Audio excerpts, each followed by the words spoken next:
Hey everybody, we are live. Happy Friday and welcome to CMGR Hangout, the community built by, for, and managed by community managers.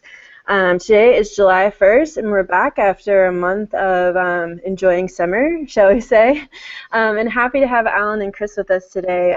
So Alan introduced me to Chris's story probably a couple months ago, I think, back in May, and just kind of told me a bit about the work that the Royals fans are doing unofficially to build community and how that's kind of connected with the actual team and brand's community efforts as well. So excited to talk to them today about bridging official and unofficial communities. Alan, would you like to introduce yourself? Yeah, definitely. Hey, everybody. My name's Alan Bush. I am a community manager at Rackspace, which is where I'm broadcasting from right now. I've been on Community Manager Hangout a couple of times before, and I was really excited for this opportunity to introduce Chris and this story. I think that this is, if you're not a sports fan, you can strip the sports aspect out of it and really learn a little bit about communities and how this works. So really excited to be a part of this. And my name is Chris Kamler. I am by day a security engineer for a medical company here in Kansas City, and then by night and mostly by day and mostly by overnight, I am a Royals baseball fan. And so I have been lived in Kansas City my entire life and have been followed and eaten and breathed and slept the Kansas City Royals for the better part of 40 years. So yeah, thanks for having me, and excited to tell the story. Awesome, thank you. And for those who don't know, I'm Sherry Rohde. I am the community manager at Magento, which is an open source e-commerce platform, as well as co-produce CMGR Hangout here with Brew, though he is in Kansas City somewhere on a plane or something. So he wishes he could be here, but isn't. But yeah, so if you're following along on Twitter, you can use the hashtag CMGR Hangout as well, and feel free to send in any questions that you have. Chris, could you share, I guess, a bit of the background here on the story of what you guys are doing with the Royals fans? Yeah, just a little bit of backstory. So the Royals, up until the last couple of years, have been really, really bad. Really bad. So, really bad. And so, in order to be a fan of theirs, you have to know a little bit about pain and misery. And so, that very easily dovetails to social media very, very well, because we get to all commiserate together on Twitter and Facebook and other channels. So very, very early on, probably 5, 6, 7 years ago, when Twitter began coming along, a very small group of fans would watch the Royals game and, as a second screen, tweet along and follow tweets with the mostly poor performance of our team. We would commiserate together, we would complain, we would yell cuss words, and then that was it. We were just a little small community several years ago in the infancy of Twitter. My particular online persona was that of a faux manager of the Royals, and so that's where kind of the fake Ned moniker came from. That began to evolve slowly over the next couple of years to it was fun. We had more fun sometimes on Twitter in the middle of the night than watching the Royals. There were several other kind of tentpole events that happened, one of which was a rainout in the middle of the night in Boston. The Royals were in a rain delay, and we had nothing to do but play hashtag games and tweet on Twitter. And this was 11 o'clock, 12 o'clock, 1 o'clock in the morning. That was kind of the signal to us that, hey, this is a really cool community. This is a really cool way to add extra value to a baseball team that's pretty terrible. So the community started to grow. Jump ahead to a couple of years ago. The team is still very, very bad. But it had grown now to a very unofficial level, and it was very popular to tweet along to the Royals games, just kind of the same way that you've seen other sports and other things. And we had an event where we invited a buddy of ours over who was from another country, from Seoul, South Korea, and it turned into this viral event in our community. Our entire town became engaged for this guy who just came over from South Korea, really liked the Royals. The Royals were really terrible, and I'll be darned, the second he landed, the Royals started winning. They ended up going to the World Series that year. This is 2 years ago, and last year they won the World Series. And so this has now become kind of urban folklore in the history of the Kansas City Royals, how Twitter has been a part of this growth now of this franchise. The other part of that is the official capacity. The Major League Baseball and the Royals have not necessarily thrown their arms around social media until the last probably year or so. And so this was all kind of guerrilla warfare that we were doing, kind of in the shadows and in the background. But there really does now seem to be a pretty good partnership coming along with all of this. And so that's kind of the story in a nutshell. But there's a lot of whole nooks and crannies that I'm sure Alan can speak to. I got to meet people like Alan and people all across the globe, really, that had no other connection other than this baseball team. Yeah, I think that's what it is. It's like any type of community that really grows.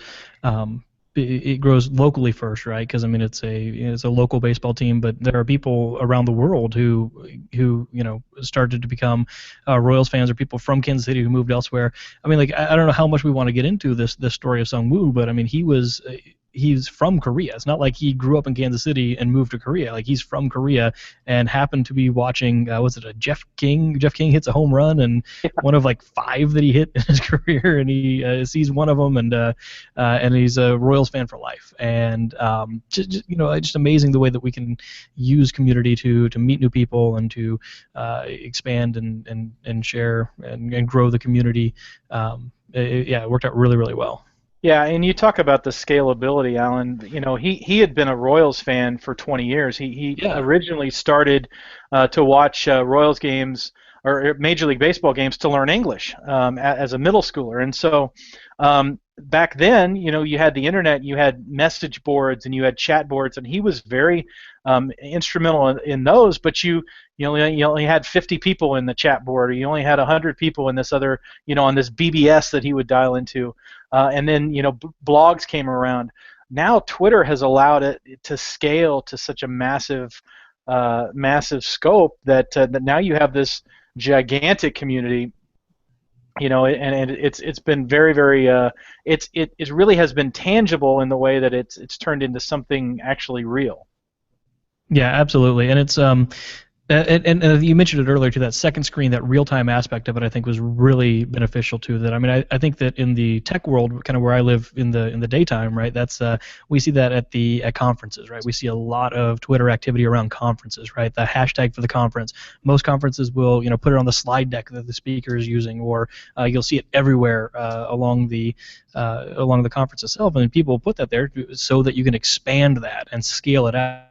And the scalability is a really powerful term to think of with that. I mean, it's a great way to scale a community outside of the efforts of just the official channel itself. Yeah, and we got started playing games. The at midnight type philosophy of just playing hashtag games and interacting. That's a big part of all of this, is that we would all interact with each other. We all didn't get along. We would argue and fight, and sometimes but that's part of the beauty of it. Imagine you sitting with your 50 closest friends in the bleachers of a baseball game. That's what this was, except it wasn't just 5 or 10 of your closest friends. It was 500 or 1,000. And so once you start to interact with those, you started learning names, you started learning backstories, and it really became kind of your community and something that we still check in with every day. And I mean, to get back to the original concept of this story, let's talk about some of the ways that they've actually kind of grown together. I think there's a whole bunch of ways that they've actually started to merge. And I imagine that Sherry probably has a couple of questions that she'd like to ask us to help us get down that track. I do, yes, actually. But no, I love hearing your story. It's really great to hear. Do you guys know of any other examples off the top of your heads of other like grassroots or unofficial community efforts that you've seen? Well, I mean, one of the things I see, here is, a lot of the individual like developer communities, individual technology communities. Those are technically the official channels for those. But at Rackspace, when we're talking about hosting generally, there's so many different technologies. I mean, Sherry, you are one of the community managers at Magento, right? And so like that is kind of a ancillary. Community to our community at Rackspace, and there's a exchange of knowledge back and forth between those. So that's one of the ways I see that quite a bit is there through those. Yeah, I would add as well, in the sports community here in Kansas City, we have other major sports teams. We have a soccer team, we have a football team. The Royals were really kind of lagging in interacting themselves on social media, Facebook and the like. Our soccer team, Sporting Kansas City, really started that whole process probably a year or two before the Royals started to, just in reaching out to their members. This, again, look back 3 or 4 years, but having somebody watching their Twitter handle, having somebody interacting with folks if they had complaints, having somebody have a random ticket giveaway, something along those lines. These have now all become common practice for the Royals and the Chiefs here in town. But it takes somebody to gain that level of trust. Again, we were just an unofficial group of fans that sometimes were belligerent every once in a while, and so I could see where brands would have a problem sometimes embracing that or interacting with that. Sporting Kansas City, our soccer team, was the first to do that, and to their credit, you got a lot of folks, a lot of younger folks, a lot of social media savvy folks to start to move to their brand a little bit, and so the Royals are now doing a very, very good job. Yeah, they've gotten a lot better. Yeah, using all the bells and whistles, GIFs, and emojis and all that stuff. They're very, very good. But it took them a long, long time, and they probably trailed behind a number of sporting companies. I like how you point out that there was a need there that the brand wasn't doing, and so the community stepped in and started creating that. I know in our world, in the Magento world, the community actually started conferences over in Europe before the brand held their first conference. So that's been really interesting because now that conference series, which we've just started like an actual partnership with, even though it started a long time ago, they are in 24, 25 different countries, and they're looking to expand to like much more than that this year. And I talk to people about that, and they're like, that's amazing. Like, how do you get your community to like put on conferences for you? And that's not even counting like the meetups that they do around the world. So it's a real actually something that I'm working on every day. And what I do now is trying to figure out how to better support those efforts that the community started without trying to take over them at the same time.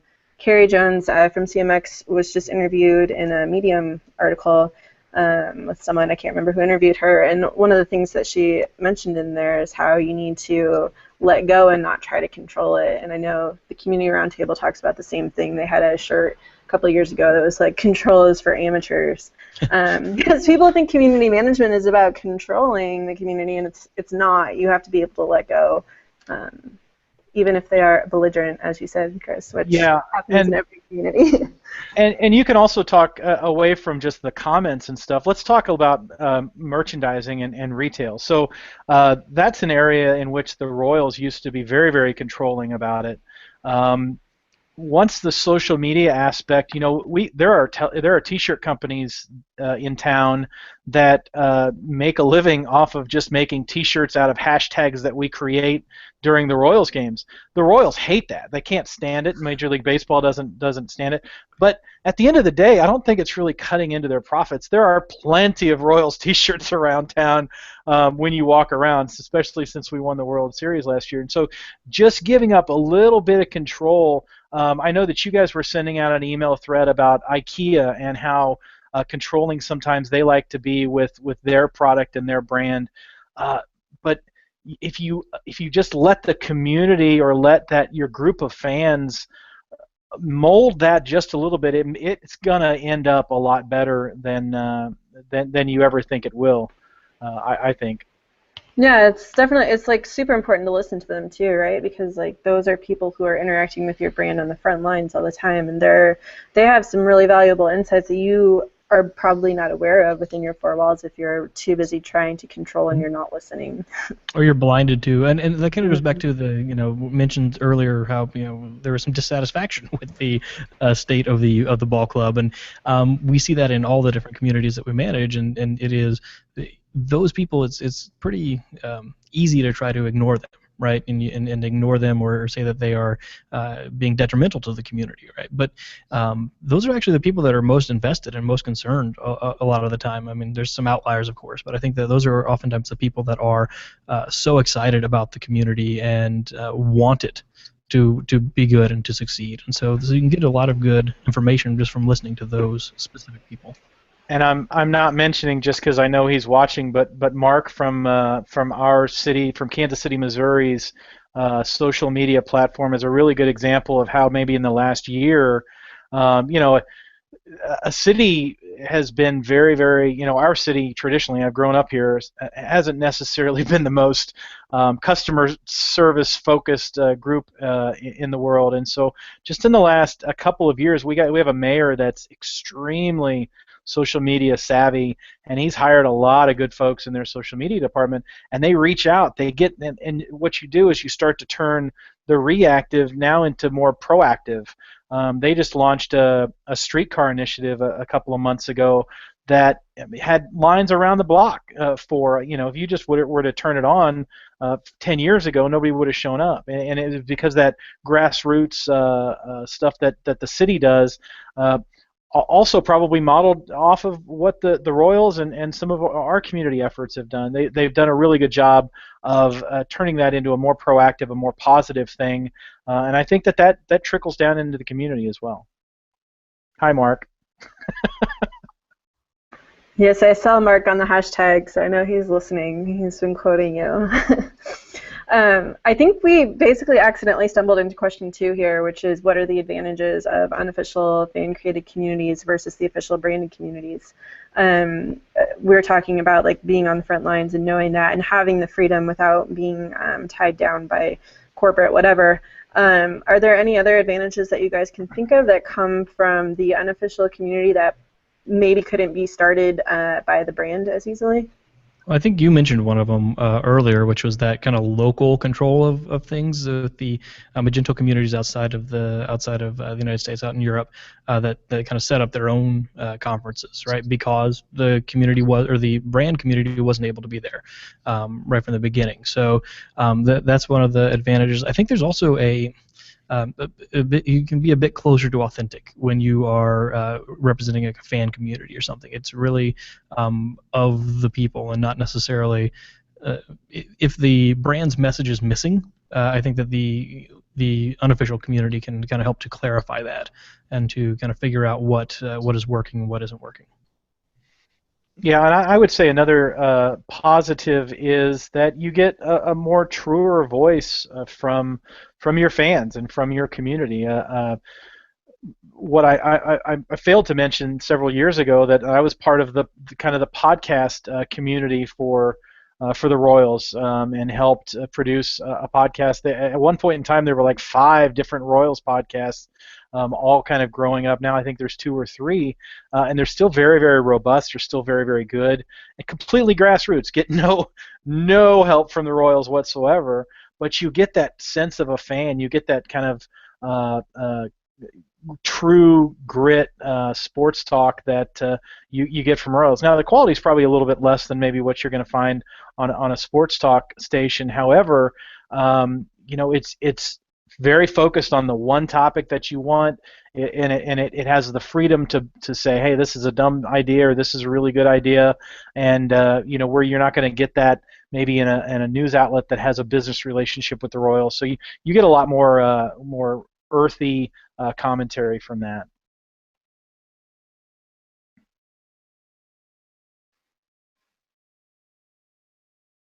I'll step in for Sherry because I'll bet you. Crickets. Sorry, I was replying to a tweet. Yeah, no problem. Yeah, so then what would you say are the advantages that official branded communities have? Because obviously there are advantages on the unofficial side, but there's some things that the unofficial side can't make happen that the brand actually can. What would you say are those advantages? Yeah, I'll probably start this one, Sherry, with saying it's usually around resources, and it's usually around money or access or something along those lines. Uh, we kind of grew in Twitter because the Royals weren't in Twitter, and so now that the Royals are in Twitter, now we have to develop that kind of relationship with how they want to promote their brand, but we also still kind of want to have that leeway and flexibility. So, for the Royals, they've got tickets, they've got, T-shirt giveaways, they've got we all got in charge of voting for the All-Star team. And How'd last that work year, out? last year we ended up voting like 7 starters to the All-Star team because we were such a motivated online community. So this year not so good. This year we have 2 or 3 guys, but the Royals definitely profited from that. So The Royals did, and so did Major League Baseball, and so did Esurance that sponsors the thing. I mean, like everybody absolutely. came out ahead on that one. Yeah, there's a lot of pros, and again, once you decide to give up a little bit of control, now you can kind of control that message a little bit better because you've gotten buy-in from that online community, and so they really do have just a little bit of access, just a ticket here and there. That type of stuff goes a long way for your brand. Yeah, I think that the access and the resources are one of the the main things that you're going to have. One thing I think is interesting is when you see something that moves from the grassroots community and into the official community. And Chris, I think this is a great time to talk about Dress to the Nines, which is a absolutely grassroots effort and developed into something that the actual official Kansas City Royals organization is now endorsing, and it has been for like the past 2 or 3 years. It's Yeah. been part of their official schedule. Excellent example. So in Kansas City, we have a Negro Leagues museum here. The Negro Leagues was a group before integration of Major League Baseball. There was a league made up of mostly black players for 20 years. We have a wonderful museum here in town. That really should be, if you're a baseball fan, or even if you're not a baseball fan, should really be your first stop if you land here in town. Anyway, we have a wonderful museum here in town, and 7 years ago, a couple of guys were sitting around that had gone through the museum, and one of the things was that they would put the games on Sundays later so that the churchgoers from down the street would be able to go to the game. So the churches would move their services up an hour, and the baseball would move their games back an hour. And so what you would see is this parade of folks coming from church dressed to their nines, and then they would all attend a baseball game on Sundays.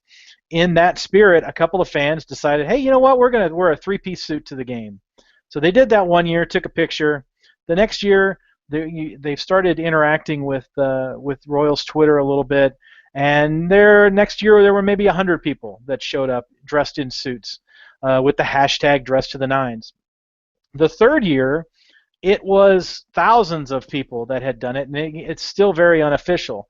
And after thousands of people had done it, and we had gotten some endorsements from the Negro Leagues Museum on that, they began to negotiate with the Royals, and it became 2 years ago. It became an actual day at Kauffman Stadium where fans were encouraged to come out wearing their Sunday best, as it were, and they had a pregame, gospel breakfast is what they called it, and kind of made it into this big thing. They handed out these fedoras, which were really, really cool, and last year it went great, and then this past year they just did it, and there were probably 10,000 people dressed in a suit and tie to some degree out at this game in the middle of awful weather conditions. It was like 90 degrees those days. So it's a really good example of something transitioning from just a couple of guys to a hashtag to an actual thing. And I believe that Major League Baseball has taken enough interest to where it may start to be promoted in other games and other cities. And so it's really a great testament to something that just kind of grassroots started, that is now an actual thing. And the online community is so excited about it. It's like, we did that. That's something we did. So we get a lot of pride from it. The Royals get a lot of positive publicity from it, and it's just a win-win for everybody. Yeah, what I love about this story is that you just mentioned the way that the fans have the pride in it, because it allows the community to be recognized for something that they've done, even if it's not necessarily, shared in the, in the official broadcast or whatever. Actually, on the most recent one, they had the Negro Leagues Museum president was in the booth with Yep. the announcers and was telling this exact same story about how it really came from a grassroots effort. So just love hearing that. The fans can take pride in what they've done and what they've done to share their city's history and to share something that's really cool. And I think it's just it's a great way, because of that intersection and the way that it has become a part of the official Royals community. Like now, it's even more than it ever could have been if it was just this grassroots effort. So Yeah, and I think from a social media manager standpoint, the thing I would the takeaway I would give is, be okay to embrace a silly hashtag or a silly conversation that may be going on.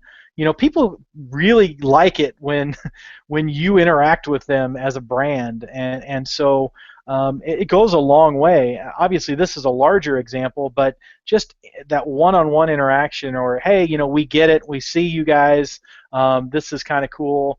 It goes a long way to continuing to generate that interest and that buzz inside your online community, which is online 24 hours a day, even though you may be off the clock. And it's just a really good way for you to understand that you get it, and that you understand. It's like a little hat tip to the online community. And it's really fun to actually embrace that from the brand side as well. We had, so our annual conference is called Imagine, and I don't remember if it was last year or the year before, but the community started using this Road to Imagine hashtag because it's an international conference. So they're coming from all over the world. So they're sharing their trips starting from Poland or from Germany or from even nearby in California, whatever it may be, using this Road to Imagine hashtag. And 4 of the guys who met through Magento came to us almost a year ago saying, hey, we want to do this actual motorcycle ride down the coast to the conference, because the conference is in Vegas, using the Road to Imagine hashtag. So we actually partnered with them for that, and we're able to help them find sponsors and create custom Magento swag for it and everything. And it just made it really fun to actually cross-promote that from our blog and from our handles and everything, and just get the whole community involved in their Road to Imagine. It was fun. It was really fun from the brand. Yeah, and I get that there's endorsement things to worry about, and insurance and legal and all that stuff, but all at the same time, just it's the same thing as if you were to drive by a cool party and want to stop and wave at them or something. It just really is. It can be that small, and it just goes so far. Those guys are going to be Magento customers for the rest of their lives, I'm sure, and so it really goes a long way to building up your customer base, your fan base, whatever you want to call it. Yeah, absolutely. Chris, what would you say are some challenges for unofficial communities when the brand gets involved? Because obviously it doesn't always quite go the way you're hoping. I think you touched on slightly with trademarks and stuff, but yeah, your thoughts there. There's a lot. I mean, again, this is still kind of uncharted waters. You're dealing with an entity that doesn't have a leader, doesn't have a manager, doesn't just kind of an amoeba that kind of webs in and out of your space. And so I get the fact that brands can be standoffish at some point in time. You also have the legal aspects. There has been this big thing over the last couple of years with MLB over using images and GIFs and pieces of video in tweets. It hasn't really been settled. It's kind of messy.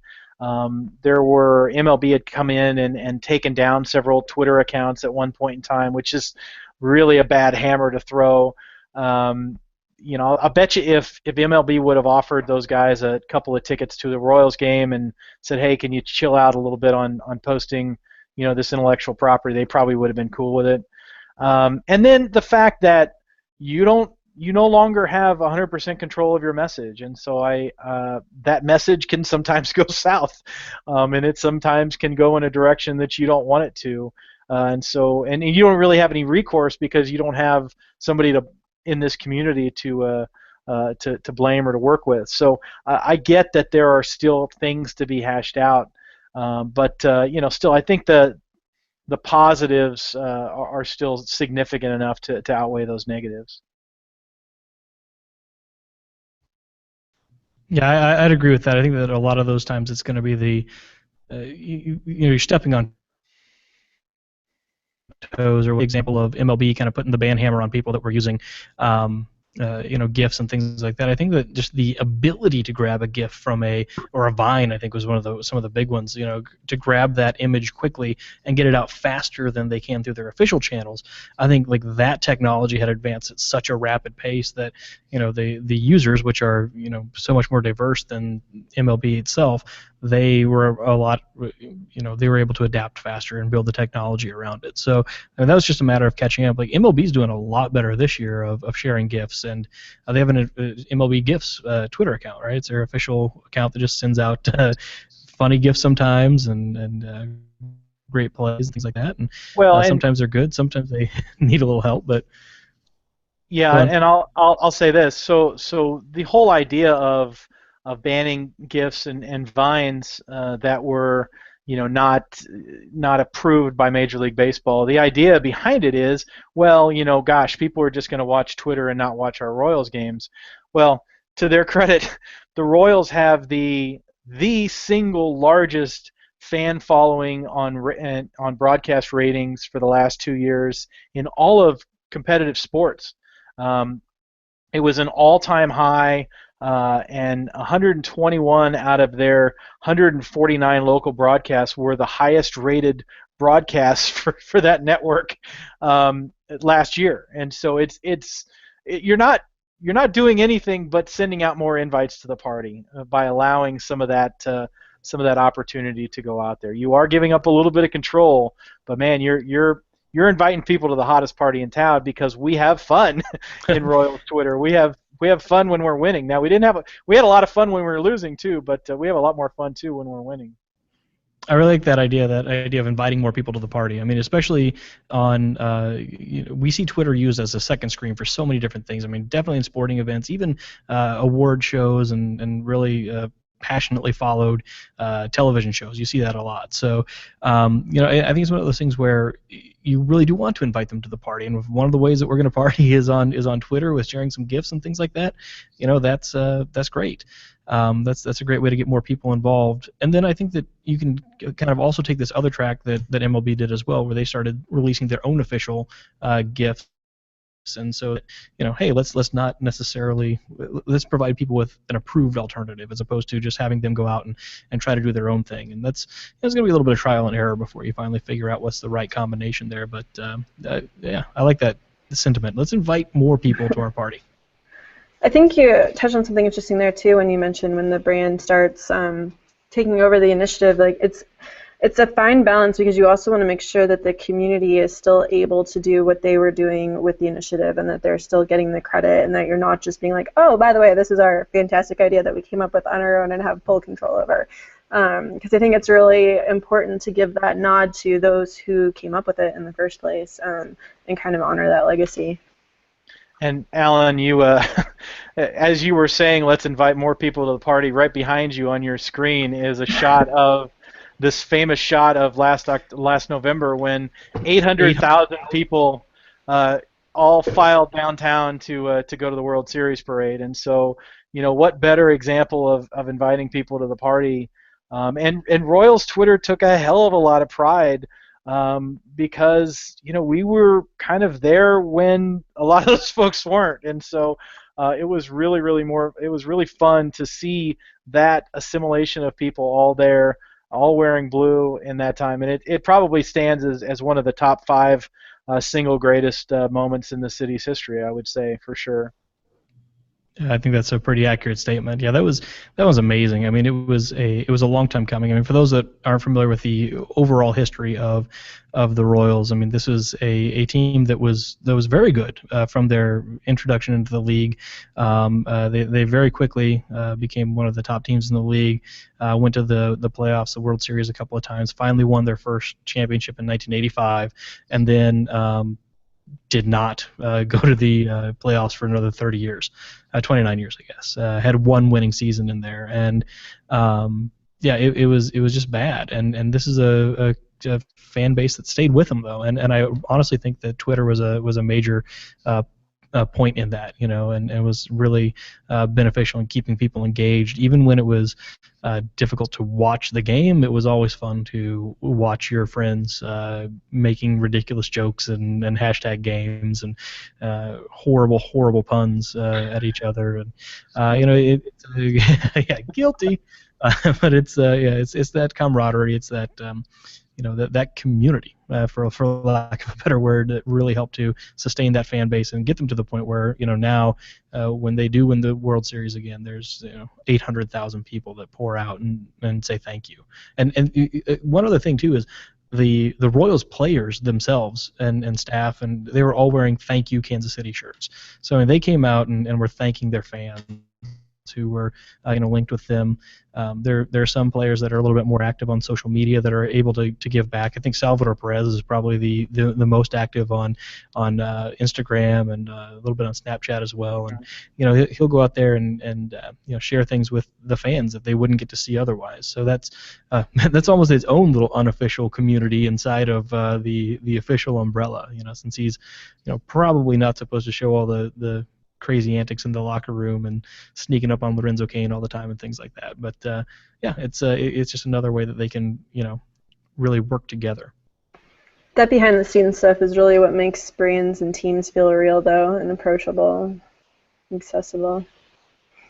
It's where Snapchat and Periscope especially come in really, really useful. What would you guys say are challenges that arise for the brand when these unofficial communities happen? I would say understand. We were a hard group to understand because they're kind of Lord of the Flies. There was no leader. There was no. There was maybe that mixed with One Flew Over the Cuckoo's Nest because we didn't really want anything. We just kind of hung out. We were the kids outside the convenience store, just kind of hanging out. Once they started to engage us a little bit, they really controlled that direction a little bit more. But for starters, we were just having a party in their parking lot, and so that was a challenge. Like I mentioned, our soccer team did a really, really good job a couple of years prior of just feeling it out, just engaging, trying and failing, trying and saying, hey, maybe I'll just tweet this person the next day and see what their problem was, or hey, maybe I'll just randomly give out some tickets, and then seeing what tried and failed. Just because you have egg on your face one day with a tweet or a brand or something, it doesn't necessarily mean that that's long lasting. It's it could be, but at the same time, you're really just trying to engage, and it's like walking up to a group of people and saying, trying to interject yourself in the conversation. There's social conformities to do that. There's cultural conformities to do that. So you just got to kind of figure that out. Where I think the brand and where I think Royals have gotten really good now is being okay just tweeting out what they want to tweet, and people will engage with that. They'll drop out. They'll do whatever. But that's what's helped me a lot with my Twitter account. I don't necessarily care about my mentions or my ats or my retweet count. I'm going to just tweet what I'm going to tweet. If the Royals come along and say something about it, great. If somebody else comes along and says something great, you got to have that freedom to just know your lane and dip in, dip out. I see a lot of bad social media out there in that, standard responses, auto DMs, things of that type of deal, where you're clearly just trying to sell me something. I want to know that your brand is ready to be part of our community for better or for worse. So it probably didn't answer your question, but I know that it's a challenge because we're not working a 9 to 5 job. We're not a brand. We're just fans, and don't try to control that message. Just try to engage us in any way that you can. And I think that's been most meaningful the last couple of years for the Royals account. Yeah, and I like how you really started out answering that too, just saying that like the challenge is to understand the community, right? Like to understand like what is it that's bringing them together specifically, and what is it that they're looking for sure. Yeah. One of the things I saw on Twitter, there it is. Richard Hostler said unofficial communities can be more popular or vocal than the brand's own community, and then that can undermine branding and marketing efforts. And I think that can happen. But again, I mean, it goes back to what we were just talking about. As long as you try to understand them, and it's not just some type of a if you try not to view them as adversaries, I think that you have a much better chance of listening. And again, I mean, these are most likely going to be the people that are most passionate, that are the most informed, that are the most educated about your brand, about your product, whatever it is. And if you listen to them, you can probably learn a couple of things and really find ways to merge and to work together. For sure, yeah, and that actually flows us really nicely into question 6, which is, and I know we already talked about Dress to the Nines, Road to Imagine, etc., but like, how else can brands partner together with the grassroots community efforts? I don't know if you guys have more examples of how Royals fans and the Royals have worked together on these, or even other communities as well that you've seen. Yeah, I just actually I remembered another thing that our soccer team has done here in town. So in one of the end zones, and there's probably a soccer term for the end zone, but I don't know soccer that well, so I apologize to all you soccer fans that are out there that know what it is called. But I believe it's called football. Football, yeah, thank you. One of the end zones of our soccer stadium is filled with a community of fans called the Cauldron. Okay, and it is an official. It is the official unofficial community of our soccer team, and they have their own Twitter, they have their own whatever. I think they have a loose leadership group, but they have done watch parties during away games. They have done a lot of get out the vote type messaging where the brand wants to announce something, but they'll announce it through their community, and they'll announce it kind of informally, and that makes it even better. Hey, we're all going to go to this bar and watch this, and maybe the brand buys the first round of drinks, or maybe the brand has some T-shirts there or something. You get a lot of buzz out of that if it's just other than if it were just the official watch party of this game is here. They've done a really, really good job of that kind of guerrilla marketing through. The Royals are still learning a little bit. They still have a lot of very standard, very traditional marketing opportunities. Dress to the Nines is a really good example of dropping some of those walls, seeing that they're successful. I know they've done Doggy Day at the K and stuff along those lines, but that the most social, where they're lacking right now is they have a social media night that isn't really too much. They used to have, a couple of years ago, and I participated in this, they would invite local bloggers to actually sit in the press box for a game. I would like to see them move back in that direction as well, but that was a little too out on a limb for them, I think. But there's a lot of ways to engage, and maybe unofficially engage in the same manner that your unofficial community would engage in. That's a great way to get out your message for sure. Well, and there's one other thing that we alluded to before, and I don't know how much this was planned to be this way, but it was the 2014 the All-Star Game, or I guess 2015 All-Star Game voting, where the Royals actually embraced the Twitter community and asked for their help, like actively asked for their help to vote for the Royals players. They even went to the point of putting hashtag Vote Royals behind home plate, so that every shot in the baseball game you saw that the whole time. And so they really put a lot of effort into that.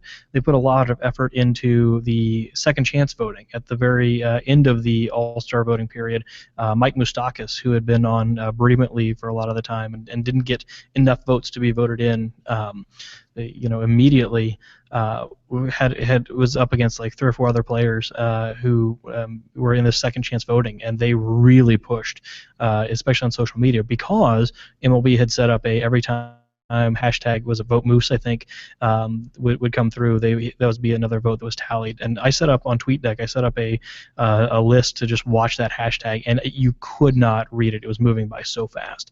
I mean, the official accounts and then all of the unofficial accounts were pushing together to make that work. And that was, selfishly, that was the most retweeted tweet that I ever had. Was one of those in there, because just everybody was going through there. I mean, it was hundreds and hundreds of retweets in the matter of 20 minutes, and my phone was dead because of it. But it was it was pretty crazy, and it worked really well. And just to add one more, the Royals have even gone so far this year as to use a couple of fans in their marketing. There's a couple of guys that wear these wrestling singlets to the game, and they have a big cat on them. The Royals bought a bus that they actually send to different smaller towns around, and then they'll bring members of the town back for one night. Well, they're on the side of the bus. I mean, there is no better. They are using them as marketing materials, and that is a real hat tip to the online communities that these goofballs were born out of. And it's not normal. They're not attractive in any way, shape, or form, but it really is. It means a lot to our online community that they're using some of that, and not in a bad way, but they really are engaging, beginning to do that. So it's really interesting to hear all of these overlaps from the sports world versus the dev world that I'm used to. Alan, you're kind of like across both of them, but yeah, no, for sure, because we're always looking for ways to get more involved with like the events that they're holding, whether it's sending speakers or just being there or helping promote them. And then obviously with it being the open source world, like our community contributes code that becomes part of the product, things like that.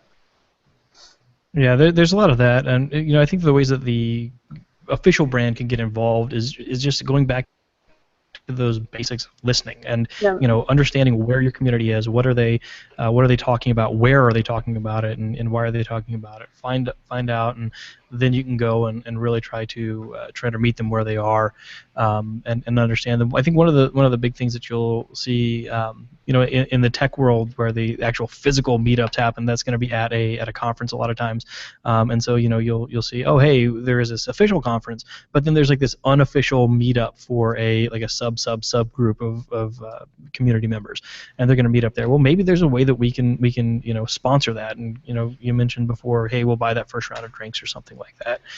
So that's a great way to do that, or maybe pass out a little bit of swag, or say, hey, you guys, we're going to meet in the hallway. Well, we actually have a conference room that's available. Why don't you come in here so you can sit down and get a little bit of legitimacy to this meetup. Yeah, absolutely. When Sung Woo was here 2 years ago, we were planning a big tailgate party, and we were really just gonna tweet out our location at whatever time we got to the parking lot and say, hey, we're in section B12. Well, the day before, the Royals actually called me and said, hey, we've reserved you guys a space, because we figured you probably have 100 or so folks, and that just really impacted us significantly, because man, they acknowledged that we were kind of a thing. They didn't try to sell us anything. They didn't charge us for the parking space. They just said, hey, here's a better space for you guys to do that in, and they were proactive about it. And that just, it really, really goes a long way. And I like what you mentioned, Alan, the listening part. Sometimes, and we've all had customer service jobs where we've just had to get yelled at every once in a while. That's not fun. But if you can spin that around and turn it into a positive, or be a little bit more proactive to avoid the next time, it's a big deal. I like what you said there. Well, and everyone knows, well, not everyone knows, but negative feedback is a much better opportunity for learning and improvement than positive feedback. Positive feedback makes you feel good about yourself, but there's not much you can do to move forward from there. Whereas if you actually listen to criticism, a lot of times there's room for improvement, and they challenge you to be better, which is not always great in the moment, but good in the long term. Yeah, and from a purely customer service, standpoint, I mean, that is a negative experience. As long as it's posed critically, it can be a great way to convert a detractor into a promoter. And it's a little bit harder to do that when someone's already a promoter. So I mean, if you listen, if you interact in that way, then you can actually have a chance to improve that relationship, as opposed to, it's kind of tough to improve a relationship that's already great, or something that's just kind of in the middle there. So yeah, listening is that key.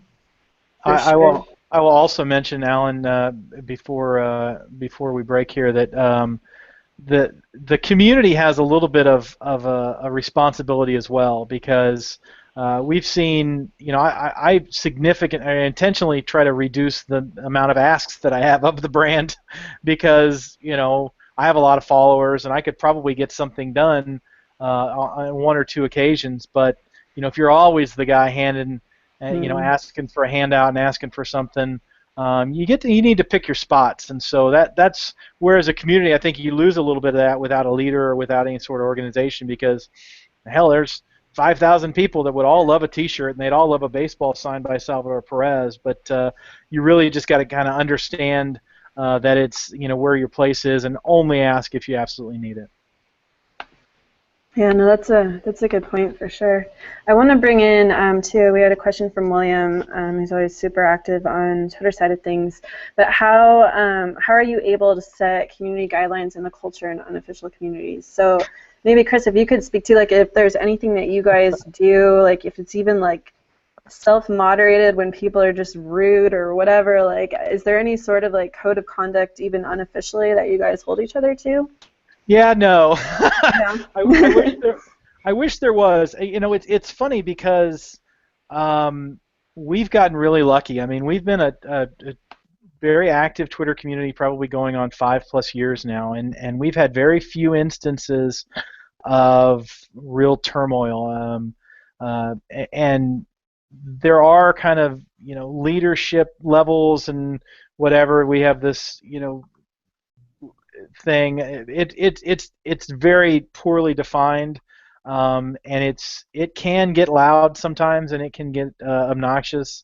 And I think you just kind of have to understand why we're all there. We're not there to talk about politics. We're not there to talk about religion. We're there to talk about our baseball team.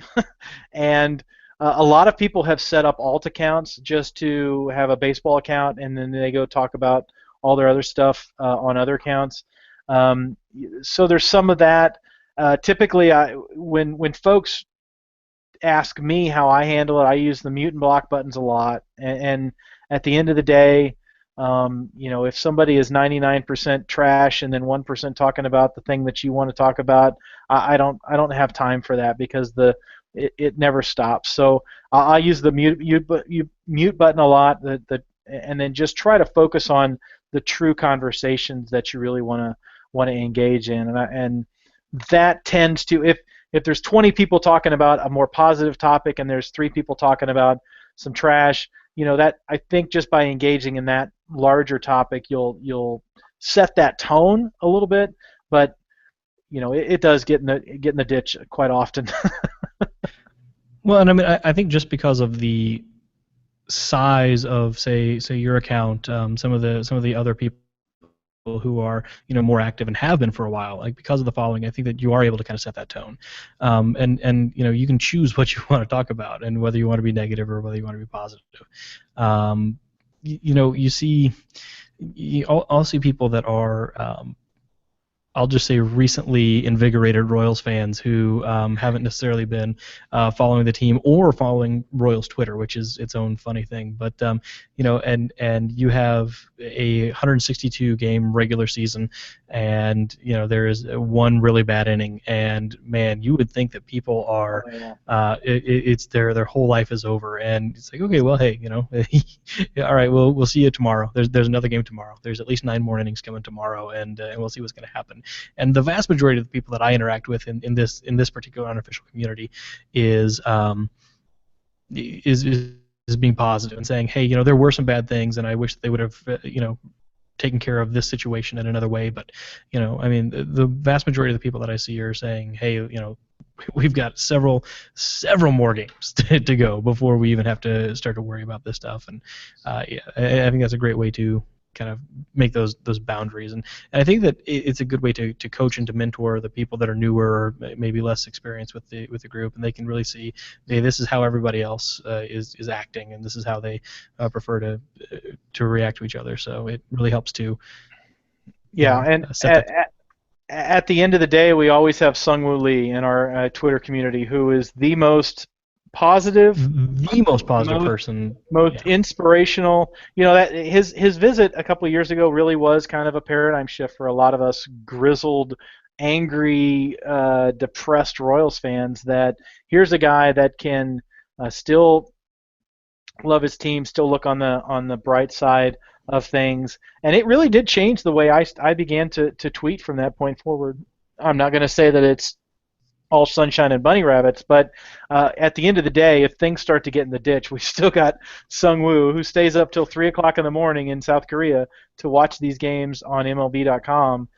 We've still got him live tweeting, "Hey, we'll get a couple more runs. We'll be okay. We'll get them tomorrow," type of thing. And so that really, he's kind of helped us maintain a little integrity at times. Absolutely. Hey, Chris, where could somebody that is new to Royals Twitter, wants to learn a little bit more about Royals Twitter, and maybe even Sungwoo himself, where might they be able to find out a little bit more about that topic? Well, that's a really good question, Alan.